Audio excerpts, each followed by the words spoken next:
धुळ्यामध्ये एकनाथ शिंदेचा ताफा अडवला गेलेला आहे। धुळ्यातल्या पिंपळनेरमध्ये शिंदेचा ताफा अडवल्याचं कळतंय। मालेगाव मधल्या चिमुरडीच्या आरोपींना तत्काळ फाशी द्या हे मागणं इथल्या गावकऱ्यांचं आहे। आंदोलकांची उपमुख्यमंत्री एकनाथ शिंदेकडे मागणी आहे आणि ही मागणी पूर्ण करा, त्याशिवाय रस्ता सोडत नाही अशा प्रकारे म्हणत त्यांनी ताफा अडकवलेला आहे।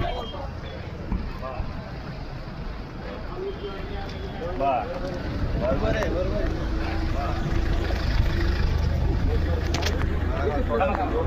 एका दिवसात नोटबंदी होऊ शकते।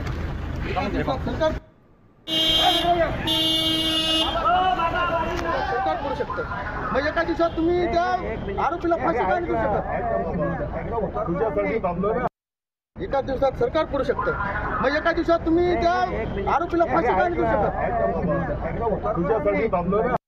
एका दिवसात सरकार करू शकतं।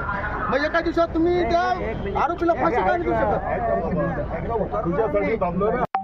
एका दिवसात सरकार करू शकतं। मग एका दिवसात तुम्ही त्या आरोपीला फाशी का नाही देऊ शकत? देश विदेशातील प्रत्येक घडामोडींचे लाईव्ह अपडेट मिळवण्यासाठी आता साम टीव्हीच्या सर्व सोशल मीडिया प्लॅटफॉर्मला लाईक, फॉलो आणि सबस्क्राईब करा। तसंच सर्व नोटिफिकेशनसाठी बेल आयकॉन प्रेस करायला विसरू नका।